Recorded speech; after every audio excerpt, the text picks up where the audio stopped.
Hello, hello, hello. I'm Biker Gang, your main, the real Bill Real.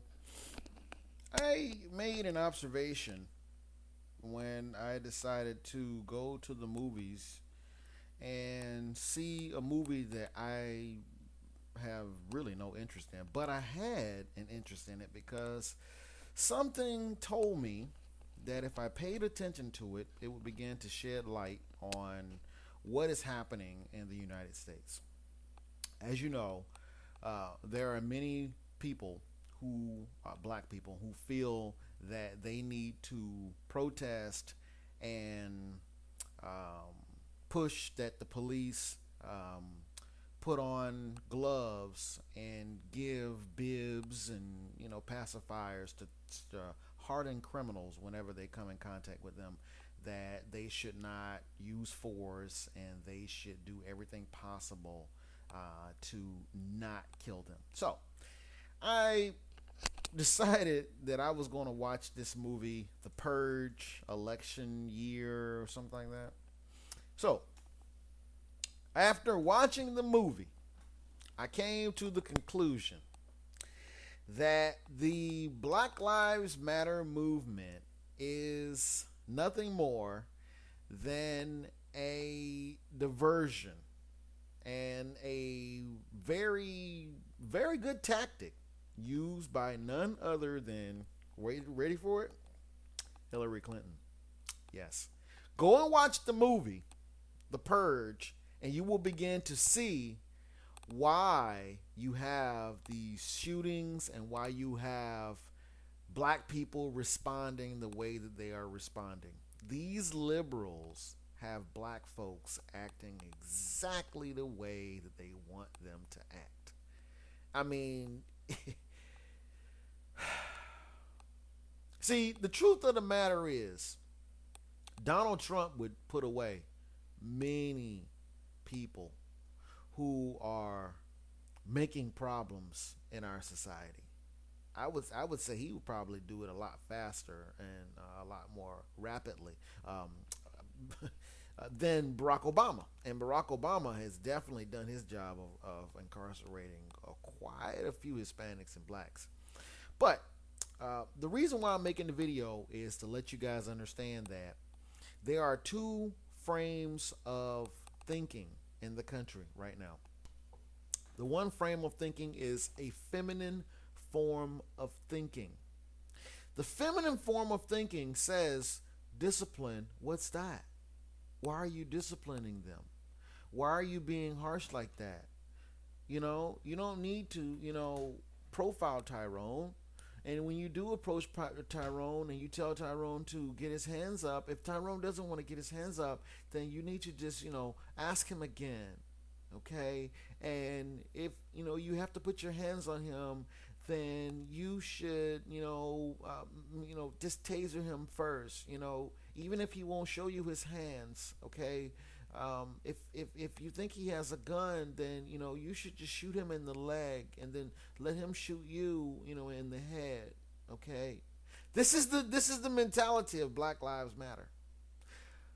The masculine mind says, no, I'm going to profile you. I'm going to think that you're going to possibly kill me. I'm going to be rough with you. I'm going to realize that until I have you in cuffs, then you're a threat to me and everyone in this society. So I'm tying all this together. I'm doing my best to tie it together, to let you guys understand that whenever you see many black men protesting, they're doing it out of their female mind. Because they have not logically thought about what it would be like if they got what they wanted, which is something that I saw a few days ago, where one of the attorneys for Black Lives Matter is saying that she wants to have all police out of black neighborhoods. I said to myself, wow, that is female thinking at its best. That is illogical, irrational thinking at its best. What she is saying is that She would like to move in. I don't even know what she wanted to move in, but I'm just saying, okay, if you move in some baton wielding whistleblowers, I mean literal whistleblowers. That's what they have. They have a whistle. Pookie, what are you doing? Put down that TV set. Go back. No, that's his stuff. No, come on, Pookie. But Pookie has a freaking AK-7, AK-47. He has a Uzi. He has a 9mm or whatnot. Now, how long will it take before you're living in a third world neighborhood? I'd say less than a week. But this is female logic. I'm just getting you guys to understand that the females are the ones that are against anything that has to do with real order.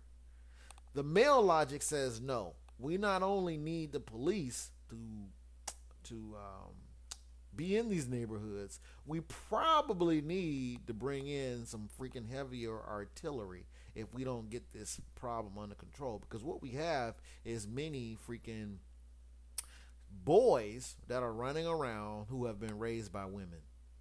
And we wonder why they're so out of control. Like I told you guys before, when you see a boy who's been raised by his father, he acts totally different. He has masculine energy in him. He knows how to be respectful and responsible. He knows how to dress the part.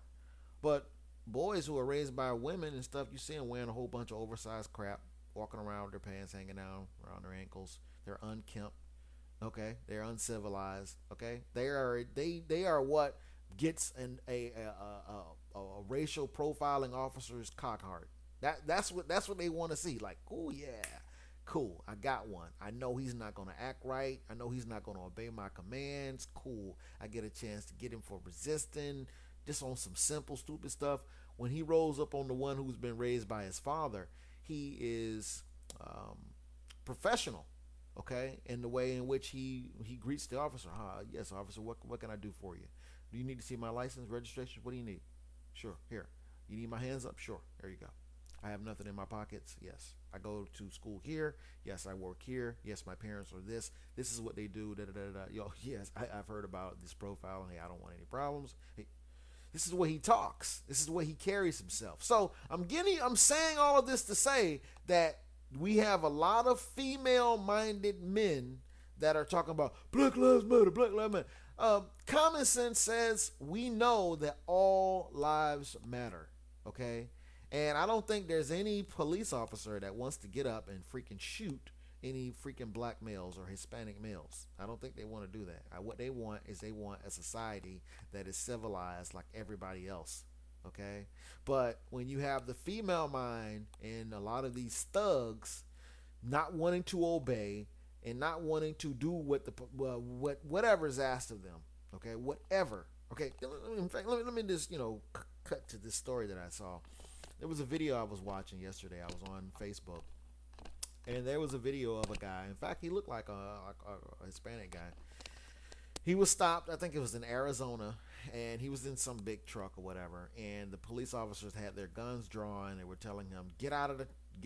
Let me see your hands. Let me see your hands. Let me see your hands." They had to constantly ask him to let me see your hands. So if I couldn't really see because he was in a black truck. So he was sitting in the driver's seat, and they kept saying, "Let me see your hand. Let me see your hands. Let me see your hands." So all of a sudden, he gets out of the truck. Okay, they didn't tell him to get out of the truck. In fact, that was one of the things they said. We didn't tell you to get out of the truck. He gets out of the truck. He goes forward. He walks a little bit in front of the truck, and he has his hands kind of out to the side or whatnot. They're constantly telling him, "Don't. Let me see your hands. Let me see your hands." He had something in one of his hands. Okay, look, it could have been a grenade, or it could have been, don't know. Okay, it could have been a detonator or something. Could have been attempting to blow them up. You don't know. So because they're on high alert right now. So they were telling him things to do. They were saying, get down, get on the ground, whatnot. Don't come forward. He was steady walking towards them. Okay, female mind, hard headed. No man had ever really talked to him and told him, "Hey, look, when the police pull you over, do what they tell you to do." Okay, excuse me. So he continued to walk forward towards the cops. Okay, and they had to end up shooting his ass. All right, he ended up dying. They shot him like probably 5 or 6, maybe even 7 times. Because even once he had been shot, they were telling him things to do, and he was not doing it. I mean, this was a classic example of it. I mean, I needed to chop the video to even show you guys, what I'm talking about. You need to look at all of these instances where these people are being shot. They are all doing things to provoke the officers. There was another incident where there was a gentleman that they were fighting with. This was another Hispanic guy. It was two cops that were fighting with him. And some kind of way, one of the cops ended up shooting one of the other cops while they were wrestling with him. You hear the cop says, "I'm been shot." You hear the gun go off. "I've been shot," whatnot. But before this all happened, they were attempting to knock the gun loose from the suspect's hand. Okay, so and the cop said to him, "If you move, I'm going to kill you." All right, so he ends up getting shot, and the police officer ends up enraged, taking his gun and shooting him several times in the back, killing him. And this was all on camera. And you have some people that were outraged about that, but I thought to myself, I'm like, this guy would have never been in this position to get shot or possibly abused or hit had he just obeyed the officer. I've said this over and over and over, is that the powers that be, Hillary Clinton, they are taking advantage of the rebellious spirit that is in the black males and the Hispanic males. Okay? And they're getting shot. And the media is taking it and they're running with it because they want the race war. Watch The Purge. Watch it, and you'll see that that's what they want. They want that right now because nobody is talking about the things that should be talked about, which is this criminal that they're attempting to elect and get into office, who is nothing but the personification of pure evil. But I really believe that they're going to do everything possible to elect Hillary Clinton, which I think would be a huge mistake. It was a huge mistake to put Barack Obama in the White House because, I don't think he's really done anything for race relations. I don't think he's really done much, for really anybody, to tell you the truth, except for allowing homosexuals to be able to get married, which is an abomination, which is just the truth. The Bible tells you that. So, that's my video for today. I just wanted to let you guys know that you should watch The Purge because it gives you some clues as to how they view things and what they want from the black community. Uh, that's all for today. Take care. Peace.